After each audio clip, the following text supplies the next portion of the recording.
Okay, so good evening everyone. Welcome to the V3 live session for the course Characterization of Construction Materials. So, in the previous week, it was a continuation of X ray diffraction technique, which was already taken in the week 2. So, let's try to go to the questions without further ado. Let me try to share the screen.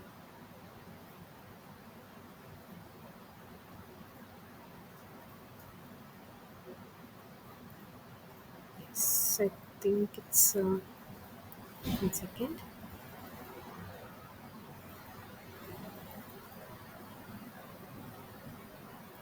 Okay, so is my screen visible to all of you? Can someone please confirm through chat box or by unmuting themselves? Yes, ma'am. Screen is Yeah, visible. thank you. Thank you. So let's discuss about the V3 portion, that is X-ray diffraction technique. So let's move to the first question.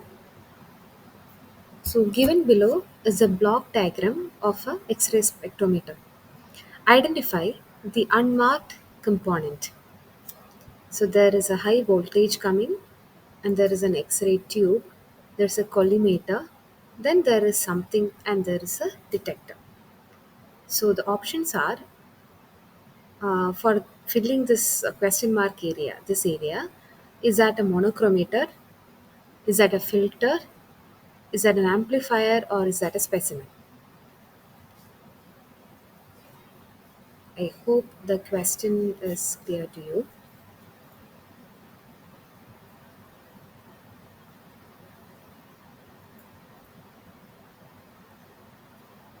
So in the screen, it is a figure which shows the equipment or the flow chart of how the X-ray spectrometer is.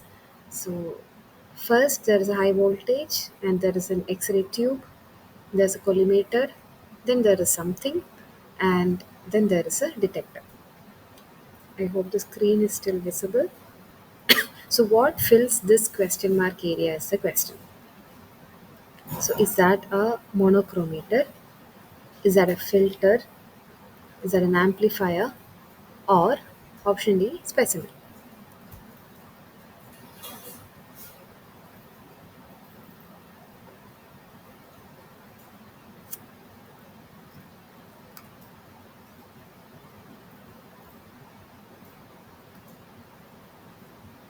Sorry.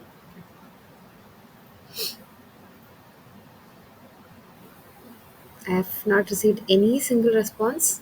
Okay, this is interesting. Okay. Javed goes with amplifier. Okay, thank you, Javed, for responding in the chat box. Anyone else?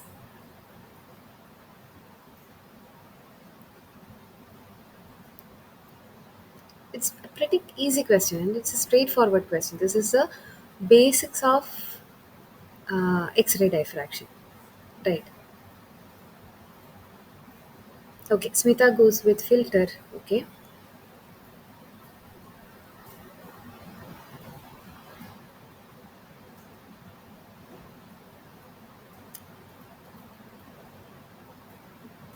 okay. Is there anyone else who wants to respond? Okay, let's try to discuss this question. First of all, in the case of an X-ray, why are we using X-ray diffraction? It's in order to understand the composition, right? Elemental composition. So in that case, there's a high voltage hitting the X-ray tube. From there, there is a collimator so that it directly falls on the sample and then it is detected. So there is a generator of X-rays that's from the X-ray tube and there is a detector. So obviously there has to be something in between that has to be the sample or the specimen. So the correct answer is specimen. So here if you see, yeah, this is where the specimen is. There's a detector and here this is the X-ray tube. So from here the rays go, it hits the sample and it get diffracted and the diffracted beam is detected here. So in between the X-ray tube collimator and the detector, what is present? It is a specimen. Okay, so the correct answer is option D. So please read through the question. It must be very easy. So don't carelessly point out the wrong answer. Okay, let's move to the next one. In diffractometer, the identification of a component of the sample from its powder diffraction pattern is based upon dash of lines and their relative dash. So the question is, how do we understand a sample component from a diffractogram? So you have an X-ray diffractogram in your hand. There are so many lines in it, and what is used to identify the sample component?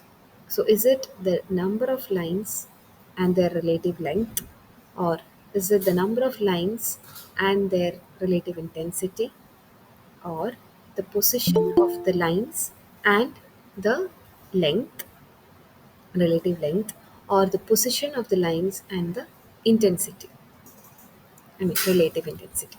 So these four are the options. You have to fill two blank spaces.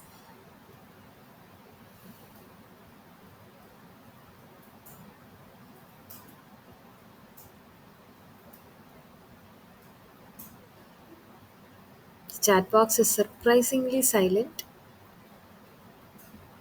I mean, this is a basic question from X-ray diffraction. So how do we understand, or how do we determine what are the components of the sample? Okay, Javed goes with B, that is the relative number of lines and their relative intensity. Okay, others, what do you guys say?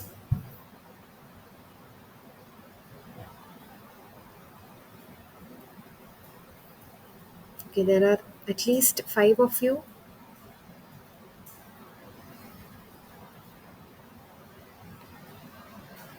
You all have seen an X-ray diffractogram, I'm pretty sure, because it was repeatedly shown in the class. So there are a multitude of lines in them, in it. So what is used to identify the sample component? Is it the number of lines, or the intensity of the lines, or the position of the lines?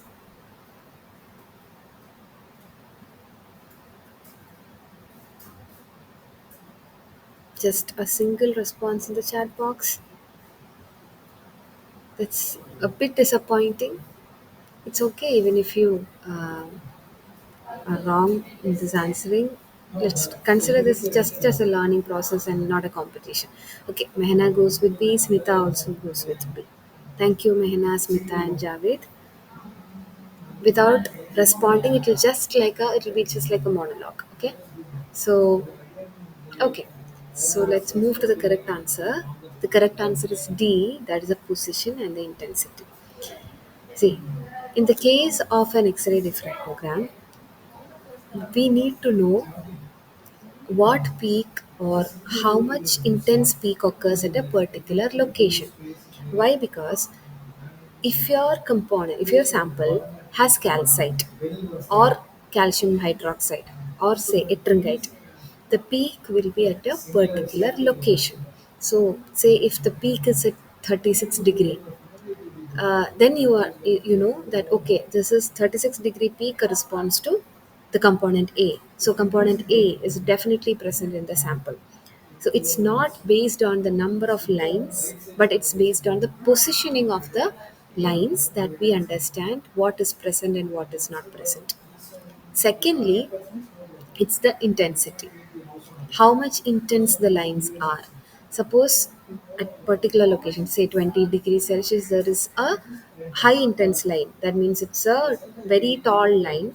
Whereas in the case of 22-degree peak, it is not even a peak, it is just a small raise bump like that. So in that case, we know that whatever element which is supposed to show a peak at 20 degree is at high quantity, whereas one which has to show the peak at 22 degrees of less quantity. So it is the it is the positioning of the lines. Again and again, it is a positioning of the lines and not the number of the lines, which gives us an idea about the sample components and also their relative intensities. So the correct answer is option D. That is position and density. I hope that is clear because it's very important. This is a basic thing about an X-ray diffractogram. What to read and what to look. You have to look at the x-axis. That is the 2 theta. That is the positioning. Okay, it's not the number of the lines. Now, moving on to the next question. Okay, which of the following parameters can be detected using X-ray diffraction technique? Option A, crystal structure identification. Option B, enthalpy change in the system.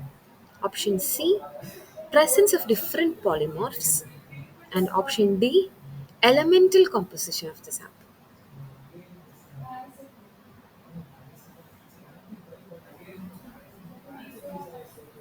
Again, what all among the options can be identified using XRT is a question. Can we identify crystal structure? Or can we understand the enthalpy change in the system? Or can we understand the whether different polymorphs of a same uh, crystal is present? Or can we understand the elemental composition of the sample? Again, when you read a question, make sure whether it is and be sure whether it is an MCQ or a multiple correct answer question. Okay, because which of the following parameters, it can mean either one or more than that. Okay, Yeshu Kumar goes with option A. Okay, crystal structure identification. Okay, I'll wait for some more time.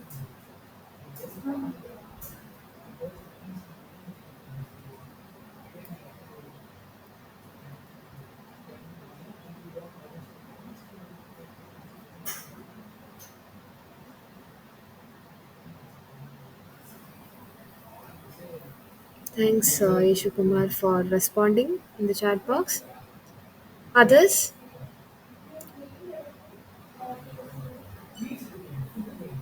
just think that it's not just need not be just one answer. If you feel that D is also an answer or B is also an answer, you can freely put it in the chat box.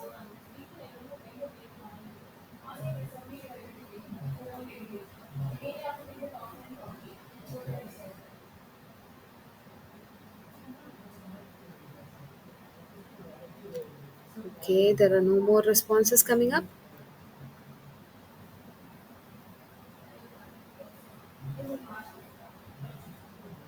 I don't understand because it's difficult to know whether you're not responding because you don't know or whether you're not responding because you don't want to. It's quite difficult to understand because I'm not seeing you in person. Anyways, okay, Smita goes with A and C. Okay, so again, presence of different polymorphs. What are different polymorphs? So it's like different crystal structures of a same chemical composition. For example, in the case of limestone, okay, calcium carbonate. We all know that limestone is calcium carbonate. So this calcium carbonate can exist as calcite or it can exist as vaterite. These are the different names of calcium carbonate polymorphs. Say calcite can exist in the form of hexagonal shapes, whereas vaterites are like long planes, or sometimes they exist as spheres. But chemically, they all are same calcium carbonate. So these are different forms in which crystal forms in which they exist in a system. So they are the polymorphs. Okay. So even after this much of explanation, I can only see two responses. Yeshu Kumar. Okay. And Smith. Okay, let's move to the correct answer. Correct answers are A and C. So as Smita have told, we can understand the crystal structure and also whether different polymorphs are present in a system or not. That also we can identify using XRD. Now, what method can be used to understand the enthalpy change? Anyone? That is option B. Anyway, we cannot use XRD, that is clear now, but what can we use instead to understand? the enthalpy change in the system. If you know any technique, okay, put it in the chat box. We have already studied this technique. We can utilize the enthalpy change in the system to know about the system. What was the technique?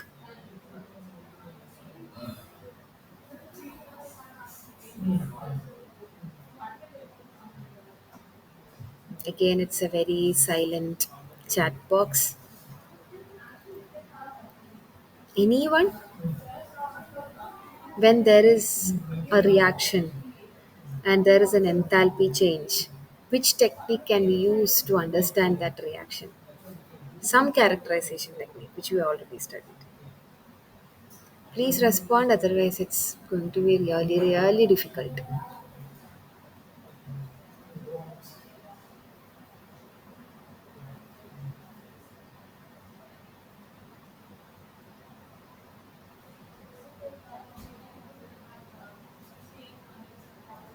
Okay? No response? Okay. So, uh, I already told we have already studied, and we have only studied one technique, that was calorimeter. Okay, even then, if you cannot respond, then I don't know how this will go on. Please feel free to respond. I'm again and again telling you. Otherwise, it's going to be difficult for me and not so useful for you also. Okay, now calculate the structure factor capital F for the FCC structure when the wavelength is 1.6 angstrom. Atomic scattering factor, that is small f, is 20.9, and the angle of diffraction is 25.3 degrees Celsius for the Miller indices 2, 0, 0. Again, read the question really carefully. So it's an FCC structure. What we need to calculate? We need to calculate the structure factor capital F. What all data we have? We have the wavelength, that is 1.6 angstrom. Atomic scattering factor we have small f, that is 20.9. We also have the angle of diffraction, that is 25.3. We have the Miller indices HKL, okay, 2, 0, 0. We need to calculate capital F. Is it option C, 83 point something? Can't you see there? 83 point? The screen is not visible? 83.9. 83.9 option is there, but when Hmm. calculating, I am getting 83.6 like that. So can we go with that or another is the option? I don't know. Yeah, that was an option difference. The correct answer is 83.6. Is it Mehna? Yes, ma'am. I Yeah. got 83.6 only, but Yeah. there 9, so I got confused. Okay, okay. So thank you for responding. The correct answer is 83.6. Ma'am, I have another doubt. Since the Miller indices is 2, 0, 0, we are using it. Yeah. But if the Miller indices is given as one and all, one can be counted as neither prime nor odd, no? So what will be our conclusion? Uh, one Instead cannot be an even of 2, number. 0, 0, if it is given 1, 0, 0, Okay. here it is given as 2, so we can calculate it as even number. Okay. If it is instead of 2, 0, 0, 1, Okay. 1, 0 like that, if it is given, then what will we take? One is already Whether it considered. is See, an even or yeah. odd or So in the case, yeah, your question is correct. So here the major doubt is what is a mixed index and what is an unmixed index indices. So mixed indices means yeah. two odd and one even, or two even and one odd. It's a mixture thing. So here if you see the example 100, 211, 210, this all goes with mixed indices. So is your question cleared now? Doubt cleared now? So we will, Sorry? yes, ma'am. If one is there, then we can go for f is equal to 0 option. Okay, ma'am. If not just if one is there, 100, if it is Yeah. 100, yeah, Or else but 110. 110, yes. That's So also go with f is equal to 0 option, no? f is equal to 0 option, yes. So I hope Yes. that is clear for the others also. So mixed indices means it is a mixture of even and odd. As Mehna asked, whether one is also considered as a odd number or an even number. Yes, because here 100, it is considered to be a mixed number, mixed indices. Am I audible? Yes, ma'am. Yeah, there are no disturbances, right? Is there any disturbance for my voice? No, ma'am. No No. disturbance. Okay, thank you. No disturbances. Okay, so regarding the unmixed indices means first case it should be odd, odd, odd, or it has to be even, even, even. That is much more clear. That is an unmixed indices. That is 111, or everything has to be even, like 246, like or 220, like that. Those things are unmixed indices. In the case of unmixed indices only, F capital F is equal to 4 times the atomic scattering factor. So what is the Miller indices given here? 2 comma 0 comma 0. So 0. So is that a mixed index or an unmixed index? It is a unmixed indices because all those things are considered to be even. So F is equal to 4 times small f, that is 4 times 20.9, so it is 83.6. Okay, so I hope the question is clear. Okay, moving on to the next one. An X-ray of 1.54 angstrom wavelength is incident on an atom with an angle of incidence of 7 degree. What will be the interplanar spacing d for the first order diffraction? So calculate the interplanar spacing in angstroms only up to 2 decimal places. So here, what all data we have? We have lambda, that is 1.54 angstrom. Then we have the Ma'am, angle is of the incidence. answer is 6.32? Can you put it in the chat box? Is it what? 6 point? 32. Okay. 318 I am getting. So 32. Okay, okay. Let's wait for others also. Ah. So we have one response, that is it is 6.32. So what about others?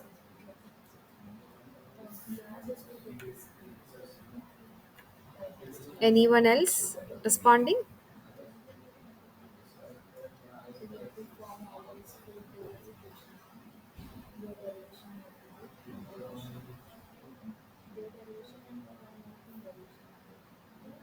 That is also blank. Okay, chat box is again silent. Please try to cooperate because it is a straightforward question. It is the base of Branch law only, ma'am. What happened? Sorry, Mehna, can you repeat? Ma'am, is this using Branch law only we want to do, no? Yes. So Bragg's law is the basics of this X-ray diffraction. That's why I'm telling you. All the data is given. Please try to put an effort to solve this equation. That's all I'm asking you. Okay, Pratiksha goes with 6.32. Okay, anyway, Mehna also went with 6.32. So let's move to the solution. Yeah, the correct answer is 6.32. Thank you, Pratiksha. Yeah. So here, what we know lambda wavelength is 1.54 angstrom. Okay, thank you, Smita, as well. So n, that is the first order diffraction. So n is equal to 1. Again, theta is 7 degree. So we know that n lambda is equal to 2d sine theta. That's a Bragg's law. So d is equal to n lambda by 2 sine theta. So n is 1, lambda is 1.54, 2 into sine theta is sine 7 degrees. So the answer is 6.319, or since we are asked to give only up to 2 decimal places, it's 6.32 angstrom. Okay, so I hope this is clear. Thanks, Pratiksha and Smita also, and Mehna. Okay, let's move to the next question. In Bragg-Brentano geometry, the diffraction vector S is dash. It is parallel to the sample surface or it is perpendicular to the sample surface. So this is regarding the geometry of the sample and the uh, receiver and the detector, etc. That entire setup. So the diffraction vector S is parallel to the sample surface, or is it perpendicular to the sample surface? So Smita went with parallel to the sample surface. Okay, thank you, Smita. Let's wait for others.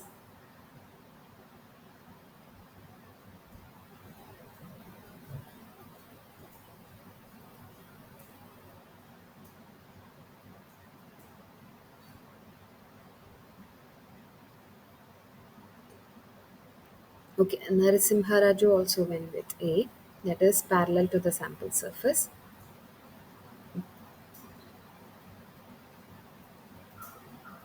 Yeshu Kumar goes with B, that is perpendicular to the sample surface.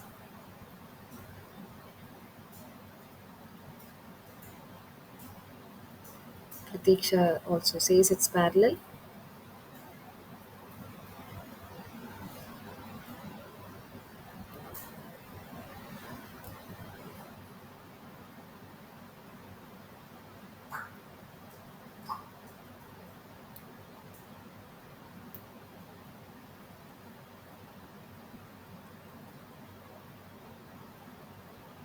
Anyone else?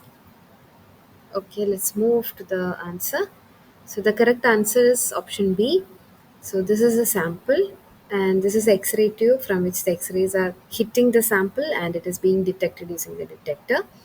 This is the diffraction vector, which is perpendicular to the sample surface. So S is perpendicular to the sample surface. Keep this image in mind. X-ray tube hitting the X-rays hitting the sample from X-ray tube and being detected using the detector, and the S is the normal vector to the sample surface. So that is the diffraction vector. So the correct answer is option B. Okay, let's move to the next one. The contribution of the background must be included while the calculating the peak height in X-ray diffractograms, whether it is a true statement or a false statement. So the question is, contribution of background must be included while calculating the peak height in X-ray diffractograms. Is that the statement true? Is that a true statement or a wrong statement? Okay. Yeshu Kumar goes with false. Javed goes with true. And okay, that's all. Okay, let's wait for a few more seconds.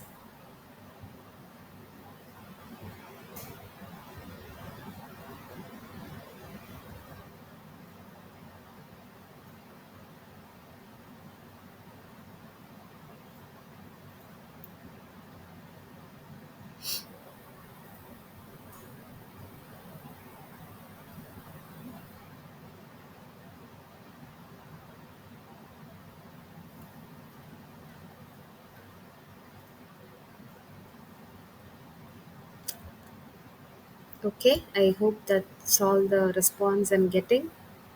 Should we wait for a few more seconds?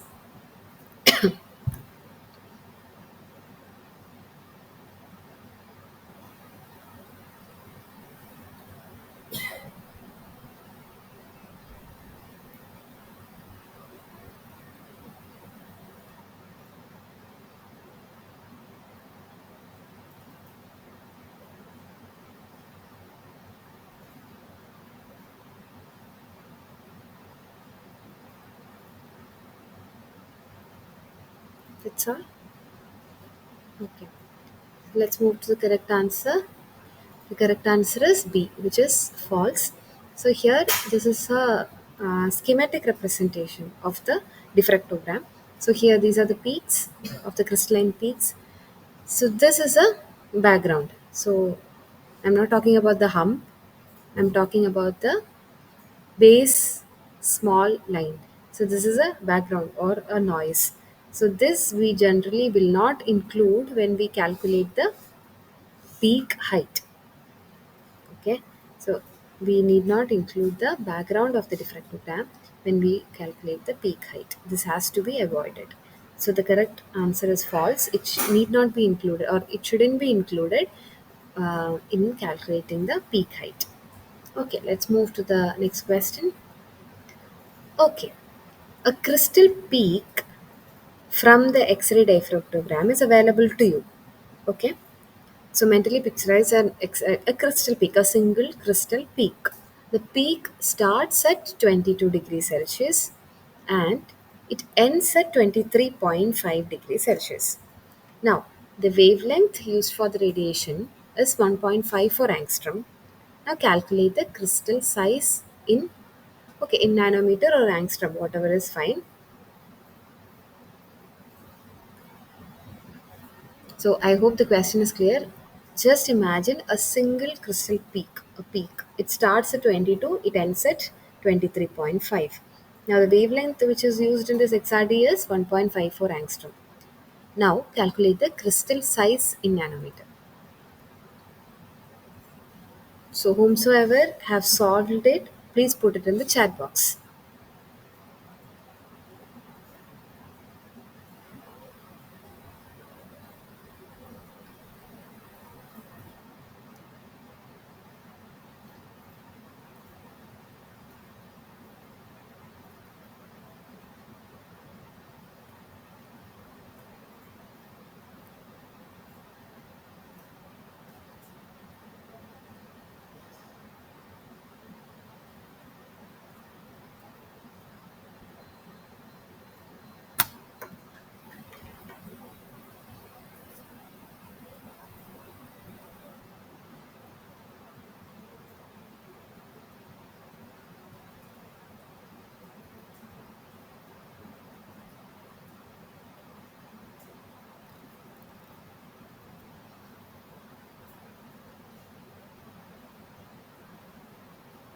So the question is to calculate a crystal size when the peak is available to you.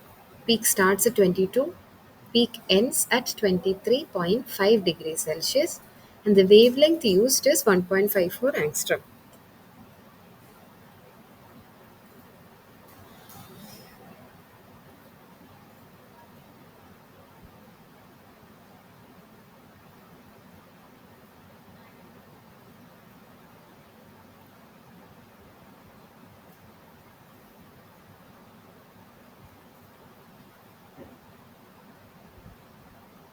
Anyone who has solved this question?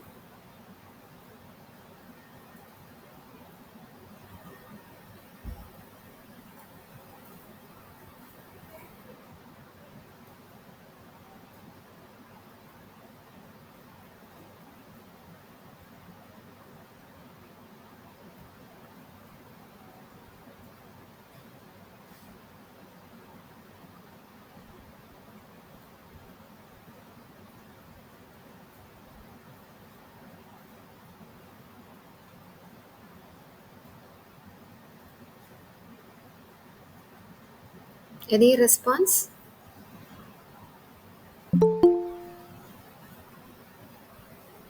Okay, I'll even share the question. The crystal peak from the X-ray diffractogram is available. Now the peak starts at 22, ends at 23.5. Wavelength used for this radiation is 1.54 angstrom. So calculate the crystal size.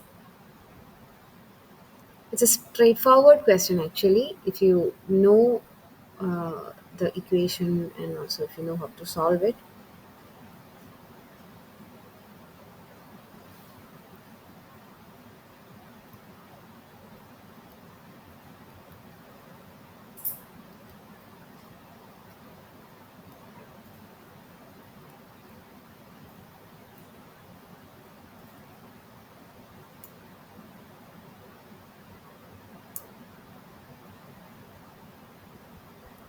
And can you please explain the problem? Because the basic equation is sin square theta is directly proportional to h square plus k square plus l square, no? That And is one also 1 equation. by d. Uh, These are yeah, that whatever you told is correct, but here these the are the, million indices is absent, no? sorry. Here the million indices is absent, no? Yeah, So here the how to mean. find? Yeah, those are the two equations. I agree. Apart from that, there are more equations. No. So I'll explain if no one is responding. Yeah, I don't think any response is coming. So let me see. So yeah, so the equation is a Scherrer's formula. Okay, so here the thickness or the size of a small crystal is equal to zero point 0.9 lambda by b cos theta b. So here lambda is 1.54. Now we don't know what is b and we don't know what cos theta b is. So this is a single peak. I hope it is clear to you. So this is a single peak. Okay, so the peak starts at 2 theta 2 and it ends at 2 theta 1. In our case, the peak starts at 22 and the peak sorry ends at 23.5. Starts at 22, ends at 23.5. Okay, so what will be b? B is half of 2 theta 1 minus 2 theta 2. That is half of 23.5 minus 22, that is 1.5. So half of 1.5 is 0.75.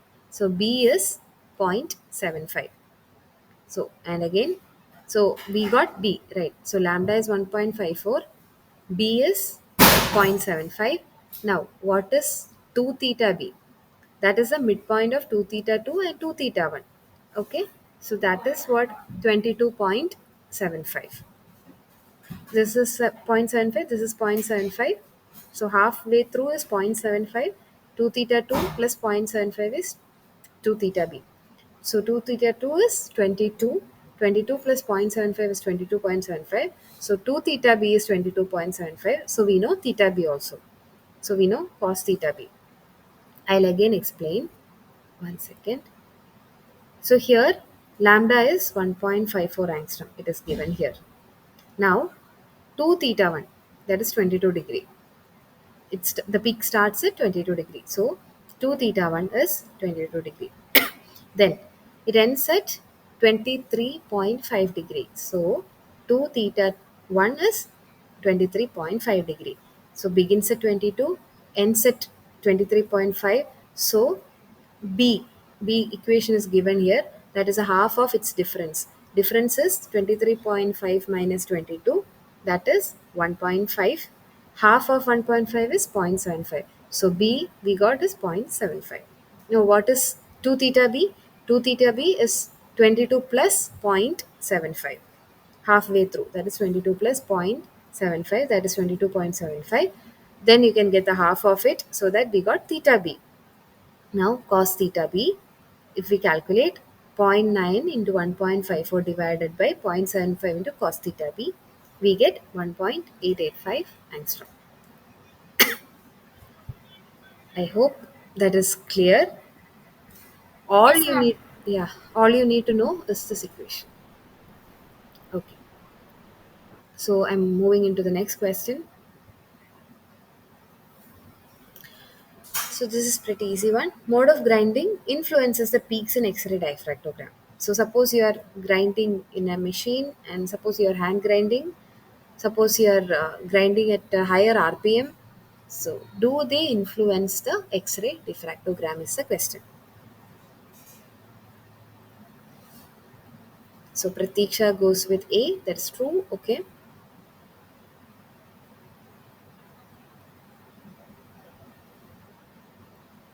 Okay. Narasimha also goes with A. Anyone else?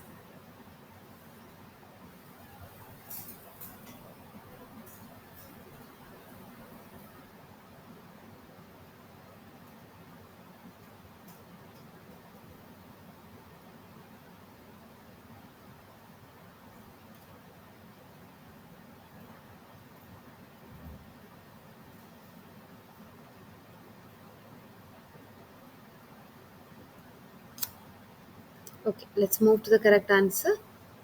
So the correct answer is A, that is true. See, if you see here, there is mechanically ground is given in dotted lines and ground by hand is given in the bold lines.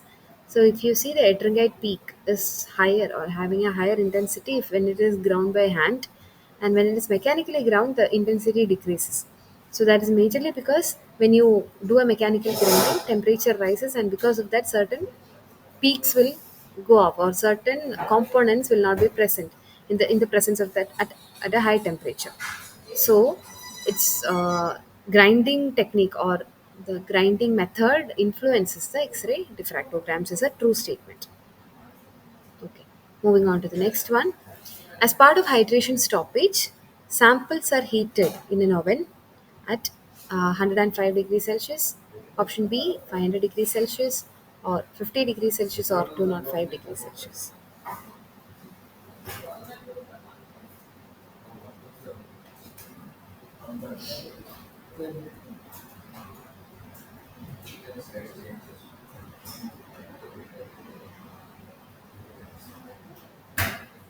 You know why hydration stoppage is being done? Because suppose we need to study a sample at a particular age, a cement sample at a particular age, then if water is always present, already present inside the system, then hydration keeps on happening.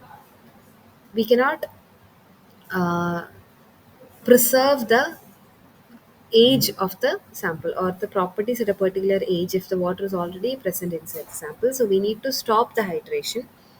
So one such method is heating in oven. So what is the temperature at which the sample is heated in an oven in order to do hydration stoppage?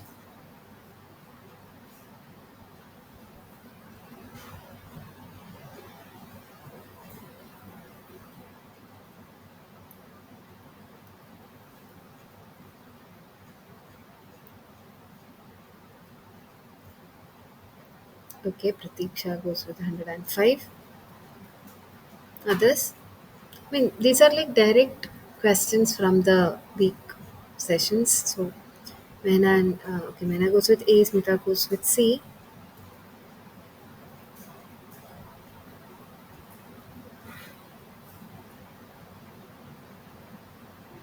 Kumar guesses it's A. Okay.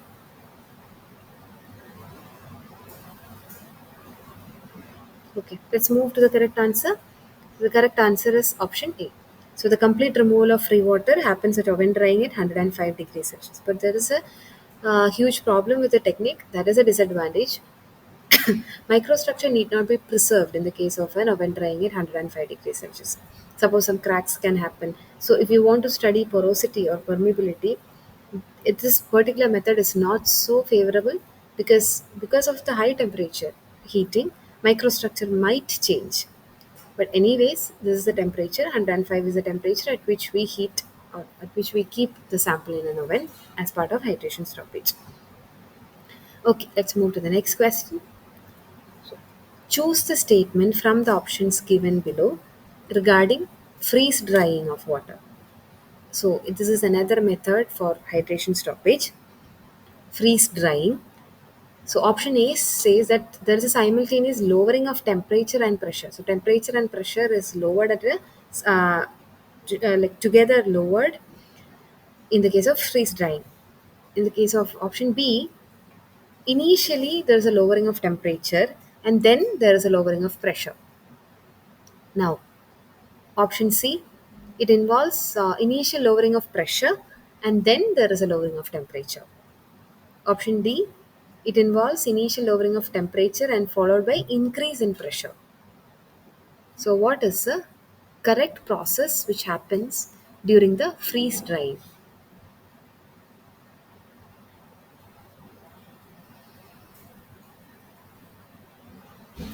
Okay, Pratiksha goes with B.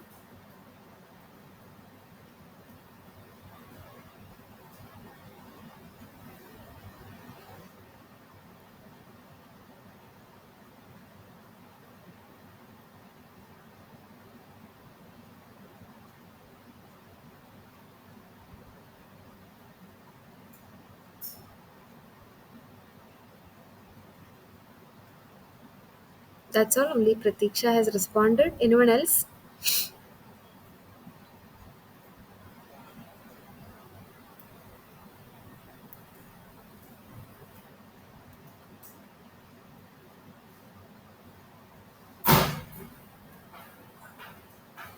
Okay, let's try to discuss. Okay, D. Okay, Smita goes with D. Anyone?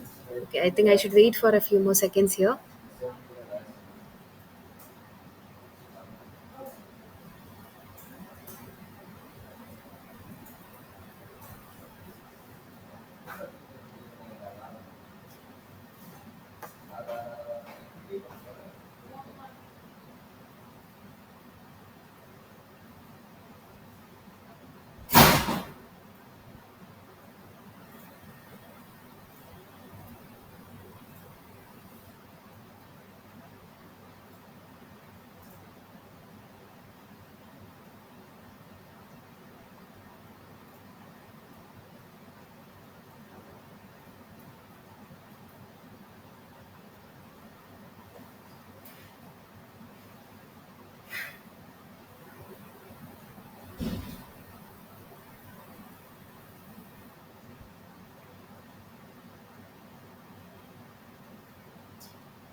Yeshu Kumar goes with A.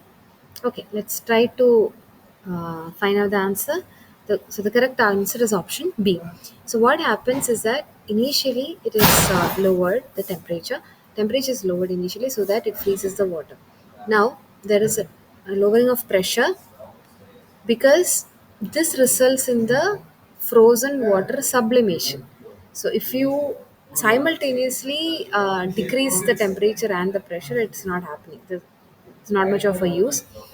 Secondly, if you first decrease the pressure and then decrease the temperature, there's not much thing happening. Then, if you first decrease the temperature, then increase the pressure, also such process will not happen. So first we need to lower the temperature and then we need to lower the pressure. So the correct option is B. Okay, let's move to the correct answer here. Ideally, the particle size of the samples used for XRD analysis must be less than 36 micrometer, 75 micrometer, 5 micrometer or 2 micrometer. So this is regarding the sample preparation. So what has to be ideally the particle size of the sample?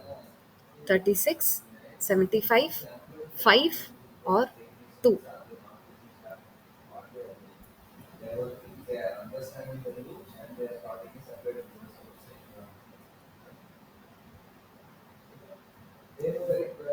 So first we grind the samples.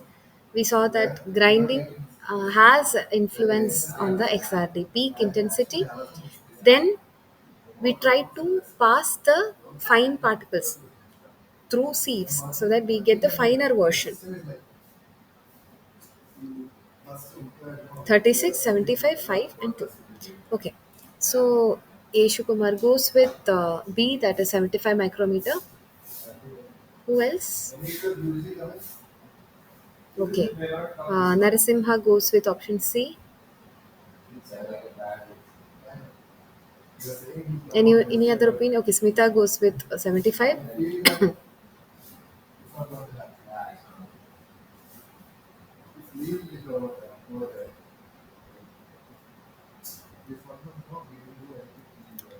Okay, I guess that's all the response I'm getting. Let's move to the answer. So the correct answer is option C, that is 5 micrometer. So here there's a snippet from the class slide. So ideally, the powder should be ground particle size of less than 5 micrometer. So that is a ideal scenario, but I understand where the option B answers are coming from, because here also it is very difficult to get the samples which are of size less than 5 micrometer. It's very difficult. So we can we need to have a compromise on the sample size.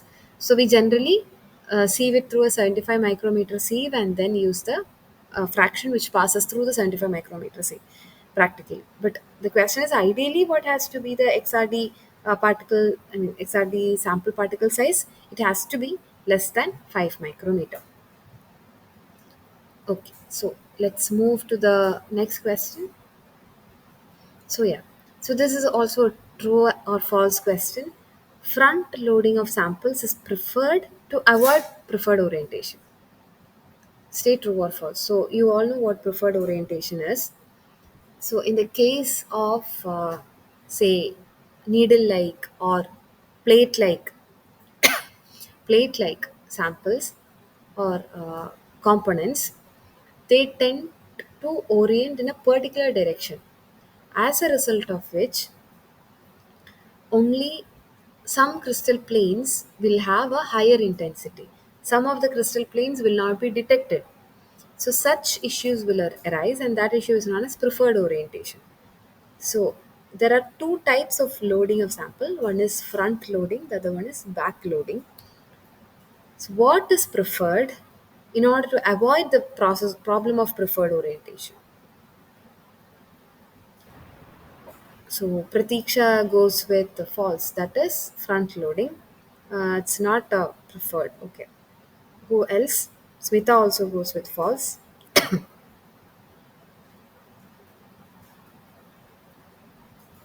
Mehna goes with false.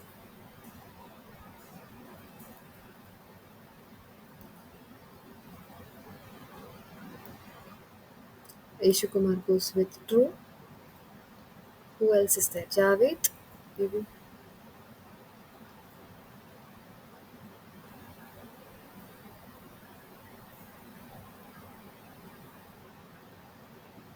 Okay, let's try to understand the question and answer. So the correct answer is false. Option B. So in the case of preferred orientation, backloading of the sample is preferred. So what is front loading and the back loading? Front loading means that there is a sample holder to which we put the sample and then make it flat and then we keep it directly in the equipment. So we prepare the sample in the front side itself. So what is backloading? It is a totally different setup where we take a sample holder, we fill the sample and then make it flat. Then we turn the sample upside down and then insert it into the equipment. So in the first case, it was front loading. We are loading it through the front and then we are directly keeping it. In the case of back loading, we are keeping it, we are leveling it, and then we are turning it upside down so that it became back loaded. Then we insert the water sample holder into the equipment. So that is a backloading. So that can reduce preferred orientation. So, such as the orientation of ettringite, portlandite and all. Portlandite has plate-like structures, ettringite has needle-like structures. So preferred orientation is a problem in all these cases. When it is needle-like, they might orient in just one way. So that some other crystal planes will not be visible. So to avoid that, go for backloading, not front loading. Okay, let's move to the next question. Out of the options given below, which is the most preferred X-ray source while doing XRD of cement systems? Is it copper or cobalt? Also justify. So justify part, okay, just keep it aside. First, try to answer to the question whether it is cobalt or copper, the preferred X-ray source for XRD of cement systems.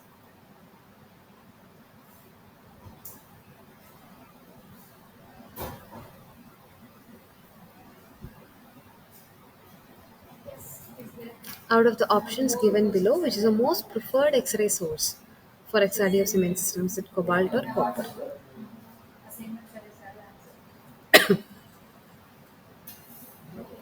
Okay. Pratiksha goes with, okay, I know. Okay. Eshu Kumar B, Javed B, and Pratiksha B. Okay, let me ask Pratiksha, can you type in the chat box or unmute yourself and tell why B? So that becomes the justification part. Okay, Smita goes with A. I hope Pratiksha is typing. If not, if you don't know, please let me know.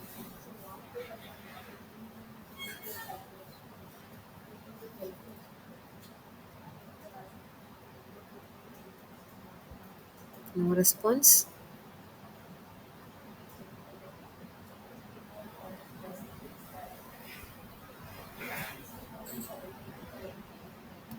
Meanwhile, anyone else who wants to answer?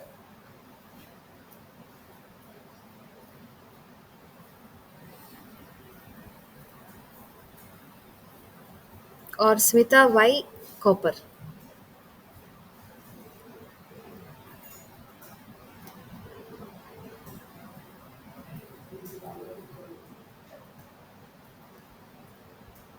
Okay, no response again. Yeshu Kumar, are you there? So, can you explain why you opted for option B?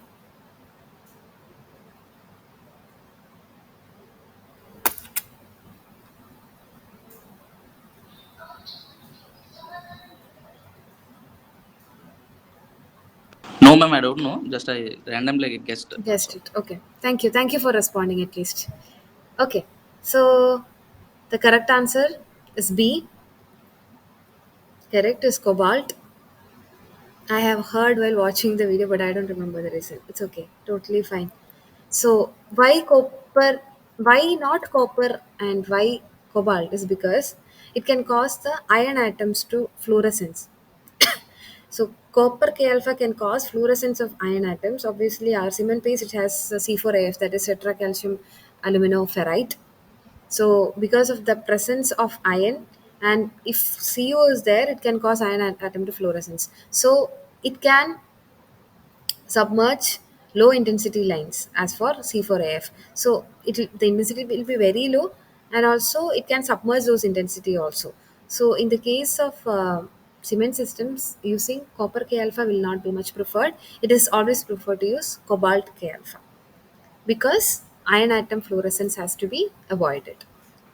Okay, so I hope that's clear. So let's move to the next question. Okay. The regions A and B in the following XRD are indicative of dash. So here you can see there is a region A. I'm not talking about the peak. So here is a quartz peak. There is M, that is mullite peak A here. And here again there is a region B here, and C is calcite over there. So what is indicative of in these regions? So if I explicitly say what are these humps stands for. Clearly this area is different from the other regions, right? What makes it different, or what is indicated in that area? Diffractogram. This diffractogram is an entire graph. So this entire thing is known as a diffractogram. What does this region, this particular A or this particular B, you can see a hump. It's not like a perfect lines. It's always a hump, and on top of that there is lines. Here in the case of B also there is a hump, a small hilly structure, and then there are small peaks. So what does that Eri, indicate? Yeah, Erignite. Etringite. Uh, No, Etringite peak you have seen before, right? It is a 32. 1 second. Yeah, Etringite peak is here. It's a clear, sharp peak, right? This one, clear, sharp peak. This one is not a clear, sharp peak. It is a hump. Okay. So when you see a hump or a smooth surface like this without the clear sharp peaks, it is an amorphous region. So here this is a diffractogram of fly ash and slag as given here. So what gives fly ash and slag reactivity? It is a reactive silica. So amorphous hump present in fly ash and slag is indicative of the reactive nature of silica. So this amorphous hump, whatever, whenever there's a hump, it is the amorphous nature which is shown here. So this amorphous nature or the amorphous hump is indicating of the presence of reactive silica, that is SiO2. In the case of Ettringite, it is a sharp peak, it's not a hump. Hump indicates it is an amorphous structure and not a crystalline structure. I hope that's clear. Let's move to the next question. So, split function. So, this is a part of phase analysis. So, split function is used in the phase analysis to accommodate option A, discontinuity in the peaks, asymmetry peaks, or preferred orientation of the crystals or extinction of the crystals. So, what does split function do? Or it is used in the equation so that because there is discontinuity of peaks, or because there is asymmetry in the peaks, or because the crystals are showing preferred orientation, or there because of the issue of extinction of crystals. What makes us use the split function?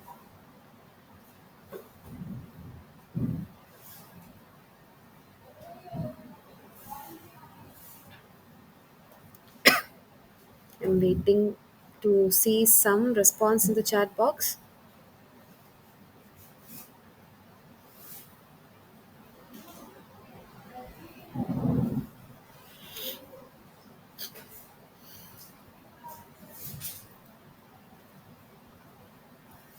C, preferred orientation. Okay, I guess C. Okay.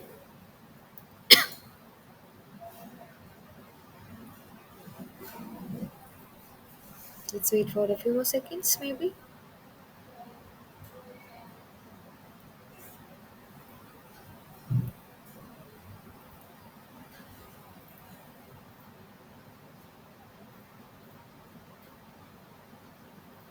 Okay, so let's move to the correct answer. I hope that's the response I'm getting here.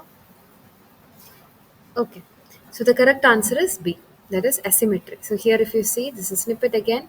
So split function is used for the asymmetric peak shape. So usually, when you see a peak, it is like perfectly like a normal distribution curve, or it's a perfect peak. So sometimes it can either shift towards the left or a shift towards the right.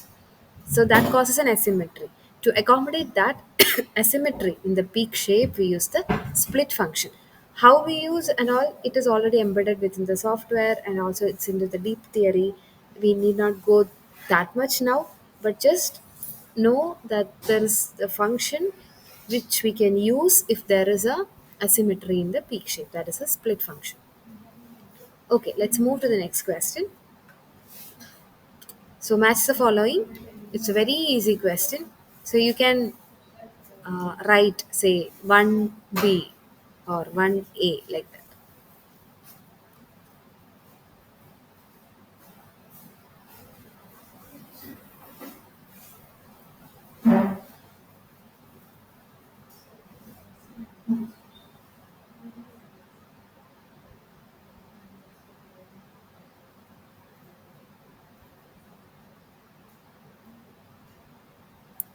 1B, 2C, and 3A.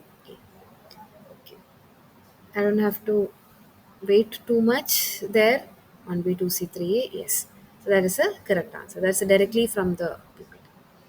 Okay, let's move to the next question. Identify the correct option based on the two cases given here. So this is the last question for today. So option A says that 1 is a bad match, whereas 2 indicates a sample displacement. Option B says 1 is a sample displacement, whereas 2 is a bad match. C says both are bad matches. D says both are sample displacements. Okay, so I have received quite three responses. All are saying A. So yeah. So what is okay? That sim also goes with it. So first one is when you try to match the faces. This indicates that two are matching exactly, but one it is not. Here also it is not. Here there are not. So it's not a good match. So it indicates a bad match. But see, in this case, all the three peaks matches, but with a little bit of displacement from the actual position. So that indicates a sample displacement. So here it is a bad match and here it is a sample displacement. So the correct answer is option A. That is, first one is a bad match, second one is a sample displacement. Okay, so that's all. Thank you for being a good audience for me. I'll stop sharing now. Okay, try to